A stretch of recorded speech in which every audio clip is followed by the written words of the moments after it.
Another clockwork part had surfaced in India, so the boys and I loaded up the van and zeroed in on our next target, a mysterious spice lord known as Rajan.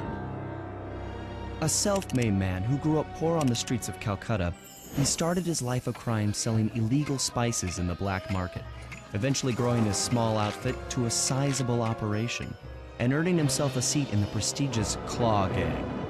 He's since crowned himself Lord of the Hills, and while he goes to great lengths to convince others of his royalty, it's mostly to convince himself. True to form, he's holding a lavish ball in his newly purchased ancestral palace. The reason? To show off his latest acquisition, the clockwork wings. The symbol of my enemy. If you saw the wings silhouetted against the night sky, it was already too late for you, especially if your name was Cooper. Rajan believes displaying the wings will bring him prestige, and maybe they will, but they're also bringing me.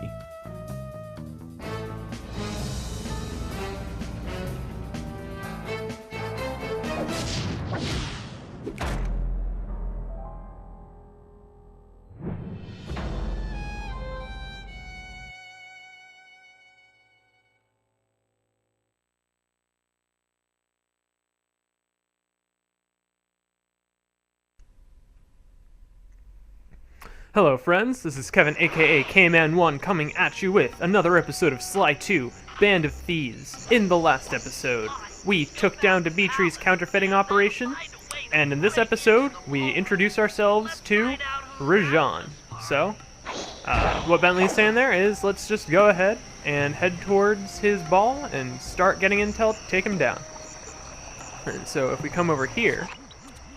With the drawbridge up, the only way across that river is on those conical rocks. Do you remember how to spire jump? What? You think I forget one of the Cooper family's greatest thief moves? Whenever I'm near pointed objects, I just need to jump and hit the circle button to perform a ninja spire landing. That's correct. Now let's see it in action. Alright, yeah, we finally have spire jumping back. It was kind of annoying not having it for that little while in Dimitri's area, but it was for a short enough period of time that I don't think anyone really had the time to miss it all that much. But something I want to get into right quick is kind of a complaint, I guess, I have about this game.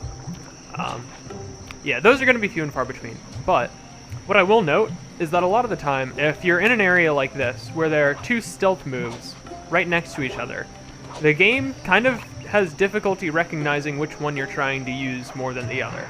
So, yeah, just something that the game kind of doesn't know how to do very well. But, it's not like a huge thing, and it only really comes into play in a couple areas, but there have been some times where I've been trying to rail walk, but I ended up spire jumping, or I've been trying to sidle, but I ended up with a rail slide, and just other stuff like that, which can be very, very annoying, but hardly the most difficult thing in the world. Anyways, let's just go ahead and jump into the mission. I figured out how to sneak in above the ballroom without being detected. The only problem is there's no way to climb up to that balcony door. Not a problem. There seem to be plenty of branches for me to walk on. I'll figure it out. Alright, so you're going to want to start back here and work your... What are you doing, Sly? Go home, you're drunk. Anyways, working our way forward. And what we're about to get into here is something I greatly appreciate that this game does. We are about to be introduced to the final villain of the game, believe it or not. So, crazy thought. Because in the original game, sure, technically, the Fiendish Five were all working together, but at the same time, they were pretty much just doing their own thing, holding pieces of the Thievius Raccoonus. In this game, the Claw Gang actually has, like, a cohesive plan, and they're all working together to make it happen. Like, Dimitri mentioned spice sales, and he's the one selling Rajan's illegal spices. So, really just small things like that in terms of making the game feel more cohesive is just something I really appreciate. An electronic witch. That could be useful. And that's far from the only example, That's him. Rajan's because really pulled out all we're the stops about to meet that quite a handful of rescue characters this party. through these recon photos. Maybe you should get some shots of the guests. And as we're meeting them, like here's a late villain in the game, and you're meeting him in the second chapter. A member of the Claw Gang and Canadian shipping baron. He owns half the trains in Canada. So, yeah. As far as the story goes, I think this game trumps everything else, because everything actually, like, is cohesive, and it works together, and it makes sense why all the villains are doing what they're doing. Gang member. Arpeggio specializes in exotic technology. So, yeah, it's just... I have nothing but good to say about the story of this game. It's just a lot more satisfying than Thievius Raccoon is, if you ask me. That's the Contessa, a high-ranking prison warden for Interpol. She must be working undercover to expose Rajan's spice ring. Alright. And, as you can tell from the people in the sidebar, the last two people to take photos of are Carmelita and Neela. And yes, both of them are going to be playing into the action of this chapter. She must be undercover with the Contessa to help bust Rajan. Yeah, the majority of the other characters are mostly just cameos, but you are actually going to be dealing with Neela and Carmelita quite a bit this chapter. Neela, another officer undercover. Watch yourself, Sly. This party is crawling with cops. That's all the photos I need.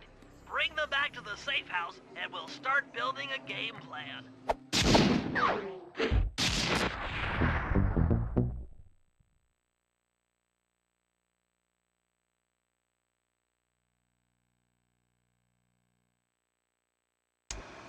Stealing the Clockwork Wings in the middle of a crowded ballroom is going to take some serious misdirection. And the squad of undercover cops only makes things more complicated.